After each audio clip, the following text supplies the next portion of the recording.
सहन कर जाएं। क्लेश को सहन करने वाले सिपाही, जिनकी ट्रेनिंग होती है, सिपाही है, फौज है, मिलिट्री है, एथलीट्स हैं, तो इनको कभी इतनी ज्यादा ट्रेनिंग होती है कि इनको कुछ भी खिलाना है वो पच जाता है। क्लेश को जो सहन करने वाले हैं, रसमरा जो खिलाओगे सब पचा लेता है, उनका बॉडी जो है रगनी अच्छी होती है। ऐसे लोगों को मज्जा का प्रयोग करना चाहिए, या फिर जो सदा स्नेह का सेवन करते रहते हैं उनको देना चाहिए। जो बात रोगों से ग्रसित हैं, ठीक है ना, जैसे मज्जाबन या अपना बस्ती के रूप में या मज्जा बस्ती के रूप में भी मज्जा का यूज करते हैं। वातारता और पूर कोष्ठ, तो ये 6वीं नंबर की धातु है, मज्जा 6वीं धातु है, 6 चीजों में यूज होती है। दीपदाग्नि में, क्लेशता में, दसमरा में, यानी दसमरा यानी जो जो पिज्जा बर्गर जो खाए धस जाए, मतलब कुछ भी प्रॉब्लम नहीं है उस व्यक्ति को, ऐसे व्यक्ति को दे सकते हैं। पूर कोष्ठ के 2 अंश है। जैसे क्रूर का मतलब होता है दया नहीं आती, उसको क्रूर कहते हैं। क्रूर क्या होती है? मौत होती है, मौत है ना, बहुत क्रूर मौत दी, हाथ पैर काट दिए, मौत, क्रूर मौत। माँ से मज्जा, क्रूर में मज्जा का प्रयोग होता है। का से तेल, क्रूर में तेल का यूज होता है, ये सब यहाँ पर क्रूर कोष्ठ में भी तेल का प्रयोग भी है और क्रूर कोष्ठ में मज्जा का भी प्रयोग है ना। अपन पेपर में पढ़ते, कोई निर्दयी घटना होती है तो उसमें लिखा रहता है बहुत क्रूर मौत दी गई,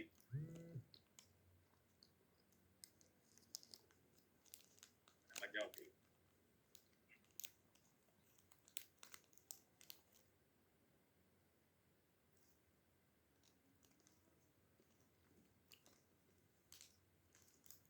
इसमें प्रहर्ष काल में मृदु कोष्ठ में जो है 3 दिन तक, है ना, मृदु कोष्ठ में 3 दिन तक स्नेह का सेवन कराना चाहिए और पूर्व कोष्ठ में अधिकतम 7 दिन तक कराना चाहिए। 7 दिन के बाद में स्नेह साफ हो जाता है। फिर आओ स्नेहन के योग्य कौन है? तो स्वेदा स्वेदा शोधित्वा, यानी जिनका स्वेदन कराना है, तो ये तो प्रोसेस है, पहले स्नेहन होता है फिर शोधन होता है। स्नेहन शोधन कराना है, उसमें स्नेहन का प्रयोग करना चाहिए। जो रूक्ष हैं, बात विकारों से ग्रसित हैं, उनको जो व्यायाम करने से धातु क्षयवात की वृद्धि होती है। जिनने मद्य का सेवन किया हो, स्त्री नित्या यानी मैथुन करते हो, स्नेह सही चिंता का जो हमेशा चिंता करते रहते हैं, चिंता करने से रस धातु का क्षय होता है, रस धातु का क्षय यानी बात की वृद्धि। इन सब कंडीशन में हमें स्नेहन का प्रयोग करना चाहिए। स्नेहन के अयोग्य कौन है? तो किसमें नहीं कराते हैं? तो उरुस्तम में। उरुस्तम में तो पूरा पंचकम ही मना है। उरुस्तम में जब अपन स्नेहन कराते हैं तो दोस्त और स्तंभित हो जाते हैं, प्रॉब्लम और बढ़ जाती है। उरुस्तम में पंचकम ही मना है, स्नेहन तो स्पेशली मना है। आम बात की प्रारंभिक अवस्था में स्नेहपान नहीं करते हैं। स्टार्टिंग कंडीशन में लंघन का प्रयोग करते हैं, स्वेदन कराते हैं, बस्ती का प्रयोग करते हैं। जी ना आम बात में ये तेल पान बताया गया। मत बोलना कि स्नेहन बिल्कुल नहीं आम बात में स्नेहन है, लेकिन जीर्ण अवस्था में लेकर एज कंडीशन।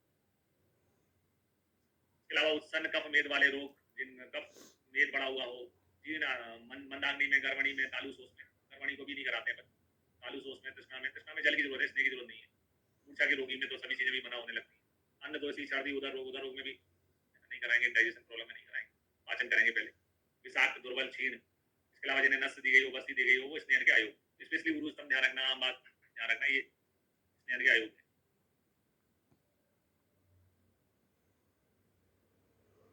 अति स्निग्ध के लक्षण, अति स्निग्ध हो जाता तो क्या लक्षण होते हैं? शरीर में पांडुता आ जाती, पेलनेस आ जाती, गौरवता यानी भारीपन फील होता है ना, जड्डता आती है, पूरी सस्य विपक्ता, पूरी विपक होने लगता है, और तंद्रा, अरुचि, उत्क्लेश, ये सब लक्षण देखने को मिलते हैं। अति स्निग्ध में थोड़े कफ के लक्षण देखने को मिलते हैं। कफ के लक्षण है तंद्रा, अरुचि, उत्क्लेश। अष्टांग में अच्छा बोला है, अति स्निग्धे तु पांडुत्वम घ्राण वक्त गुद स्रवा, है ना, मतलब गुदा से भी जो है, जब किसी को ज्यादा स्नेह हो जाता है तो गुद मार्ग से भी जो है स्नेह द्रव्य बाहर निकलने लगता है। ये इंपॉर्टेंट क्वेश्चन है। अति स्निग्धे तु पांडुत्वम घ्राण वक्त गुद स्रवा।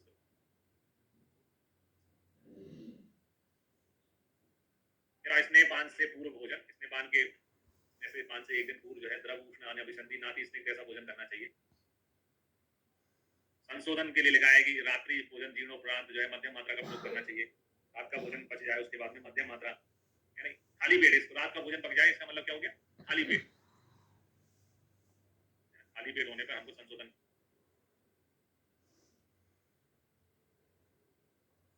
संशमन कब के लिए स्नेहपान कब कराते हैं? भोजन के समय भूख लगने पर प्रधान मात्रा दी जाती है, तो भोजन के समय भूख लगने पर जब देते तो आप मैक्सिमम मात्रा में ले सकते। फिर शाम पित्त में जो है, शाम का मतलब साधना, यानी आम युक्त। आपको मतलब इंडाइजेशन है, आम मतलब इंडाइजेशन है, तो उसमें अच्छपान यानी घृतपान का निषेध हो। पहले आग लगाओ, पहले आग जलाओ, फिर घी डालो। आग पे घी डाला जाता है, लकड़ी में घी नहीं डाला जाता। तो इसलिए पहले शाम पित्त है तो उसमें घृतपान मना रहता है। पंचकोल आदि से कुछ अग्नि दीपन करा। निराम पित्त है, पित्त ठीक है, अग्नि ठीक है, तो अपन घृतपान करना। फिर स्नेह के व्यापक 19 व्यापक बताए चरक ने, यानी कि अगर स्नेह ढंग से अपन नहीं सेवन कराते हैं, उसकी कॉम्प्लिकेशंस की बात होती है तो 19 व्यापक बताया जिसमें तंद्रा है, तंद्रा बहुत आती है, इसने ज्यादा हो गया हो। ये तो खासियत है, जब भी अपन घर का खाना खाते हैं अपन को नींद नहीं आती, और अक्सर आपने देखा कि जिस दिन आपने होटल का खाना खाया, होटल खाना खाने के बाद में आपको नींद सी आने लगती, तंद्रा छाने लगती। होटल होटल वगैरह का जो खाना होता है वो ऑयली होता है। कोई भी चीज जल्दी कैसे पकाई जा सकती है? डीप फ्राई करके। अब तेल में किसी चीज को डाल दो, जल्दी पक जाती है।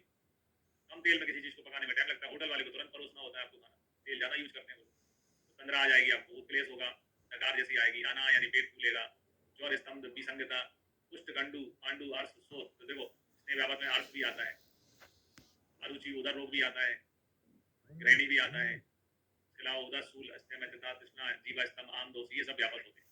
चिकित्सा क्या है भैया? स्नेह शरीर में भर गया, उसको बाहर निकालो। बाहर निकालने का तरीका क्या है? बमन करो, बमन कराना चाहिए, स्वेदन कराना चाहिए, संशोधन का प्रयोग करना चाहिए। संशोधन यानी विरेचन कराना चाहिए, बमन विरेचन कराओ। इसके अलावा रूपछंदपान का सेवन करो। और टकरारिष्ट, टकरारिष्ट जो है चरक ने सबसे पहले स्नेह व्यापक की चिकित्सा में टकरारिष्ट का बताया हुआ है। स्नेह व्यापक की चिकित्सा में टकरारिष्ट बताया हुआ है। आगे चल के वो अपन चरक चिकित्सा पढ़ते हैं तो आर्ट्स में भी टक्कर के भेद बताए गए, टकरारिष्ट बताया गया, ग्रहणी में टकरारिष्ट बताया गया है। उधर रोगों में जो नारायण चूर्ण होता है उसका अनुपान तक्र है। व्यापक में ये नाम आए हैं आज, ग्रहणी उदर, इसलिए अपन टकरारिष्ट का यूज करते हैं स्नेह व्यापक की चिकित्सा में। अब इसका मतलब क्या है? देखो कहानी कहां से चालू होती है? इस पिक्चर फिल्म के किरदार कौन है? याद करो, फिल्म के किरदार में सबसे पहले आता है घर में दही। दही का क्या करते हैं अपन? मंथन मंथते हैं, तो दो चीजें बनती, एक बनता है तक्र, है ना, और दूसरा बनता है घी।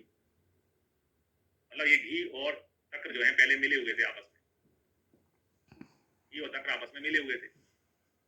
यानी कि जो है घी जब जहां होता है, घी को बैलेंस कैसे कर सकते हैं? तक्र यानी कि छाछ से अपन घी को बैलेंस कर सकते हैं, क्योंकि हम जब छाछ बनाते हैं तो उस प्रोसेस में दही को मथते हैं, दही में से घी निकाल लेते हैं, घी निकालने पर छाछ बनता है। तो ये आपस में कोरिलेटेड है। इसलिए अगर अपन ने कहीं होटल में गए तो हमने खाना खा लिया जिसमें ऑयल ज्यादा है, सपोज ऐसा मान लेते हैं कि हमने आज पार्टी दी किसी ने, तो दाल बाटी खिला दिया। दाल बाटी में क्या होगा? बहुत सारा घी होगा, इसमें कि अति स्निग्ध हो जाओगे आप। तो ये हमारे भैया राजस्थानी भाइयों, गुजराती भाइयों में ये अच्छी संस्कृति परंपरा है कि तुरंत वो आपको छाछ पिवानो, मस्त रहनो, छाछ ऑफर जरूर करते हैं। दाल बाटी आपने खा ली, इसमें घी बहुत है, छाछ का गिलास मिस नहीं करना है, एक एक नहीं दो दो गिलास छाछ पीना है।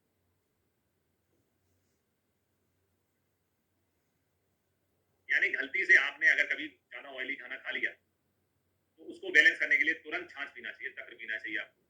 ये आप बिल्कुल अपने जीवन का फलसफा समझ लो। कभी भी ऑयली खाना खाया, उसको बैलेंस करना है। वो घी चला गया खाने में, तेल चला गया है ना, अंदर जो है घी से वापस मिलेगा छाछ। अच्छा, अरे तुम फ्रेंड, अरे हम लोग तो मिलके दही बनाते थे, तो आपका जो है छाछ से जो है आपका घी जो है वो बैलेंस हो जाएगा। छाछ जरूर पीना चाहिए अगर अपन ने ज्यादा घी वाली कोई चीज खा ली तो। फिर आते हैं बमनार्थ स्नेहन में लिखा है स्नेह पान के एक दिन बाद, क्योंकि 7 दिन तक स्नेहन चलता है, उसके बाद में एक दिन स्वेदन होता है। एक दिन बाद द्रवूष्ण मांस रस भात खिलाकर बमन कराना चाहिए। तो विरेचन के लिए स्नेह पान हुआ है, क्योंकि विरेचन द्रव्य औषधियां थोड़ा शरीर में रह के आती है, तो इसमें 3 दिन तक स्वेदन चलता रहता है। तो स्नेह पान के 3 दिन बाद जो है विरेचन कराते हैं। पवन औषधियां एक मुहूर्त में अपना प्रभाव दिखाती है, विरेचन औषधियां जो है 3 पहर यानी कि 9 घंटे में अपना काम दिखाती है। तो बमन का स्नेहन, जब स्नेहन कंप्लीट होता है तो केवल एक दिन का गैप होता है, स्वेदन एक दिन स्वेदन कराते हैं, फिर बमन करा लेते हैं। लेकिन जब विरेचन होता है तो विरेचन में 7 दिन तक स्नेहन चलता है, फिर 3 दिन तक जो है वो स्वेदन होता है, दैन फिर विरेचन किया। बमनार्थ स्नेह में 1 दिन का गैप होता है और विरेचनार्थ स्नेह में 3 दिन का गैप रखा है। फिर और सद्य स्नेहन की विधि, सद्य स्नेहन करने के लिए पंच प्रस्तिक क्रिया का प्रयोग करना चाहिए, जो कि महान है। महान यानी कि जिसमें चारों स्नेह रहते हैं, घृत तेल बसा मज्जा। उसके अलावा जो है तंडुल यानी चावल, इन 5 चीजों से मिलकर बनती है पंच प्रस्तिक क्रिया। इससे जल्दी स्नेहन होता है। अभी चारों प्रकार के स्नेह है तो जल्दी स्नेहन हो गई। इसके अलावा एक और इंपॉर्टेंट चीज है, अगर आपको जल्दी स्नेहन कराना है तो घृत वगैरह जो स्नेह है उनमें लवण मिलाना चाहिए। लवण मिलाने से क्या फायदा होता है? लवण जो है आभिसंधि होता है, आरूक्ष होता है, सूक्ष्म उष्ण व्यवाही होता है ना, इसलिए इन कारणों से लवण जो है शीघ्र स्नेहन करा देता है। तत् अभिसंधि आरूक्षम च सूक्ष्म उष्णम व्यवाही। ये किन गुणों के कारण जल्दी स्नेहन कराता है? अभिसंधि, रूक्ष, सूक्ष्म उष्ण व्यवाही गुणों के कारण जल्दी स्नेहन कराता है।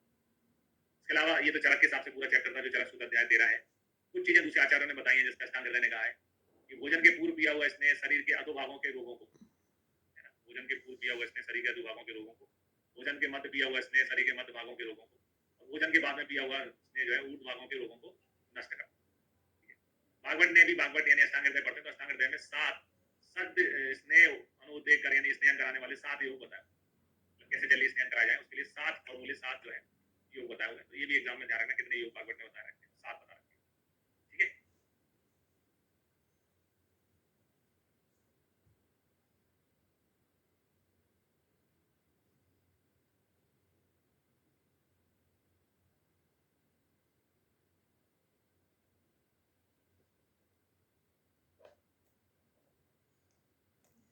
हाँ, जहाँ पर कोई चीज मेंशन नहीं होती वहां पर तिल तेल ही लेते, जैसे यहाँ पर श्लोक में मेंशन नहीं है कि किसका घी लेना है किसका तेल लेना है, जहाँ मेंशन नहीं होता है वहां तेल में तिल तेल ही लेते हैं, घी में गाय का घी ही लेते हैं।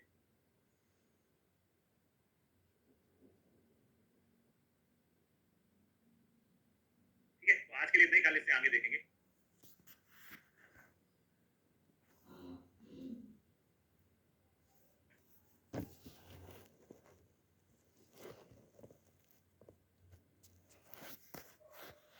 नियम के बारे में पढ़ा था, आज हम पढ़ने वाले हैं स्वेदन के बारे में। तो स्टार्ट करते हैं स्वेदन के बारे में। स्वेदन के लिए जो बेस है पढ़ने का, स्वेदन हम जब पढ़ रहे हैं तो हम एक प्रकार से जो चरक सूत्र अध्याय 14 है उसी को बेस मान के पढ़ते हैं। स्वेदन के लिए लिखा है स्वेद साध्या प्रसमांति गदा बात कपात्मका, स्वेदन से वात कफज विकार जो है वो दूर होते हैं। तो स्वेदन जो होता है वो एक प्रकार से उष्णता यानी गर्मी आग है ना, उष्णता लेके आता है, उष्णता होती है स्वेदन में। और बात और कफ दोनों ही जो है, दोनों में एक ही गुण समान होता है। बात और कफ दोनों क्या होते हैं, शीत होते हैं। दोनों के जो 7-7 गुण होते हैं एक गुण कॉमन होता है बात और कफ में, बात और कफ दोनों ही शीत होते हैं। इसलिए स्वेदन जो है बात और कफ के विकारों को दूर करता है। अब स्वेदन कितना कराना चाहिए, एक पेशेंट आता है उसको कितना स्वेदन देना चाहिए, अगर हमें ये डिसाइड करना है तो हमें वो डिसाइड करने का जो बेस बताया गया है, हमें देखना है कि उसको व्याधि कौन सी है, पहली चीज, हम किस ऋतु में करने जा रहे हैं, यानी वो ठंड का टाइम है, गर्मी का, बारिश का, शीत, और व्यक्ति के शरीर। तो अगर ये चीजें फेवरेबल हैं, व्याधि ज्यादा है, फैली हुई है, शीतकाल चल रहा है, शरीर का बल भी ठीक है, तो अपन महाबल वाले जो पेशेंट है उसमें महान श्वेत कराएंगे, ठीक है। और अगर ये तीनों चीजें, व्याधि, शीत और शरीर मध्यम है, शीत का मतलब जैसे बसंत और शरद में ज्यादा नहीं होती, ना ठंडी होती ना गर्मी होती, तो मध्यम है तो मध्यम श्वेत कराएंगे। और व्याधि, शीत और शरीर का बल दुर्बल है तो जो है दुर्बल श्वेत है ना, दुर्बल यानी कम मात्रा में श्वेत कराएंगे। तो ये 3 चीजें बेस हो गई, व्याधि, शीत, शरीर, जिसको हम कह सकते हैं सावास, है ना। टीचर को कुछ बताया, टीचर ने सावासी दे दी, है ना, अपन को बोला सावास। तो शरीर, व्याधि, वासे और शीत, है ना, सावास।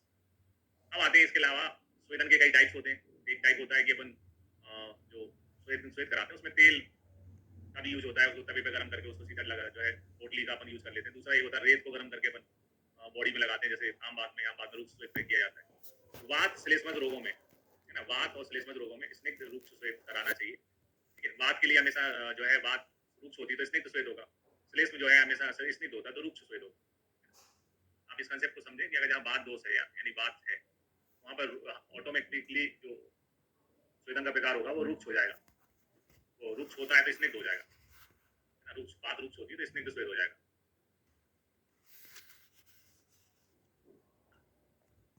तो जहाँ कफ दोष होता है, श्लेष्मा दोष होता है, कफ स्निग्ध होता है तो उसके विपरीत हम वहां पर रुक्ष स्वेद करेंगे।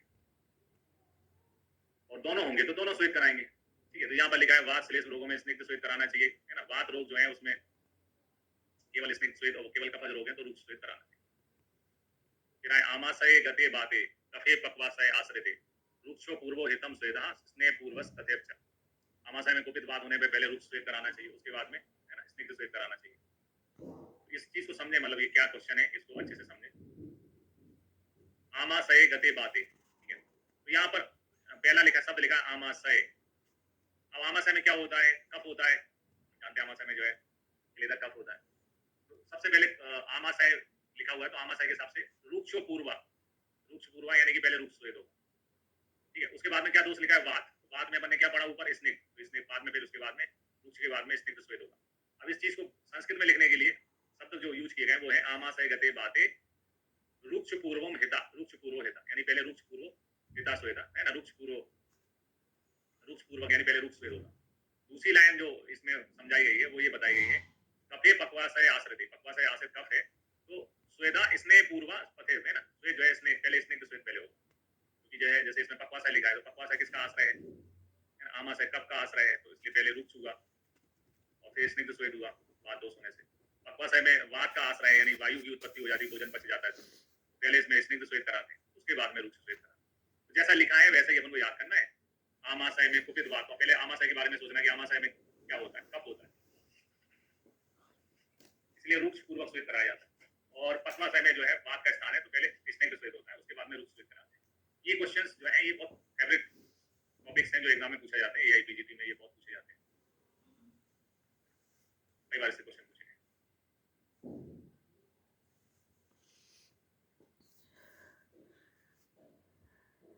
फिर आते हैं इस चैप्टर में, जो हम चरक का 14वां चैप्टर को पढ़ रहे हैं, उस चैप्टर में ऐसा लिखा है षट संग्रहेण षट स्वेदा स्वेद अध्याय निर्देशित, यानी कि जो ये स्वेद अध्याय है चरक का 14वां चैप्टर है स्वेद अध्याय, इसमें षट संग्रह प्रकार से कितने स्वेद बताए गए, 60 स्वेद बताए गए। कौन कौन से 60 स्वेद हैं? तो 60 स्वेद में आ जाता है साग्नि, निराग्नि, एकांत, सर्वांग और रूक्ष और स्निग्ध, ऐसे करके टोटल मतलब ये सीधे सीधे 6 नहीं है, मतलब दो प्रकार है, 3 प्रकार के स्वेद के, है ना, दो प्रकार है, 3 प्रकार के स्वेद, ऐसे करके टोटल 6 हो जाते हैं, है ना, साग्नि, निराग्नि, एकांत, सर्वांग और स्निग्ध रूक्ष। स्वेदन के फायदे क्या है? तो उन्होंने कहा है कि जिस प्रकार विधि पूर्वक तेल लगाने से, जैसे हम किसी ऑर्गन में तेल की मालिश करते हैं या किसी चीज में तेल की मालिश करते हैं, तो और सेकने से सूखे काष्ठ भी इच्छा अनुसार झुकाए जा सकते हैं, है ना, विधि पूर्वक तेल लगाने से, ठीक उसी प्रकार स्नेह स्वेदन से मानव देह को मृदु और आरोग्यमय बनाया जा सकता है, ना, मानव देह को मृदु और आरोग्यमय बनाया जा सकता है। अब तो इनमें लिखा है कि वृषण नेत्र में स्वेदन निषेध है, आवश्यक होने पर मृदु स्वेद करा सकते हैं, आवश्यक होने पर मृदु स्वेद करा सकते हैं। याद रखने का तरीका वाहन, वाहन करके हो गया, वाहन ये 3 ऑर्गन है, इनमें अपन स्वेदन का निषेध रहता है, आवश्यक होने पर मृदु स्वेद करा सकते हैं। चरक ने मृदु स्वेद शब्द यूज किया है, भागवत ने मृदु की जगह स्वल, हम स्वेदन करेंगे लेकिन स्वल बाहर करके करेंगे, स्वल बाहर यानी थोड़ा खाना, जैसे स्वल्प स्वेद यानी थोड़ा सा स्वेद, ठीक है। कभी कभी अपन किसी शासकीय संस्था में पहुंचते हैं सुबह सुबह,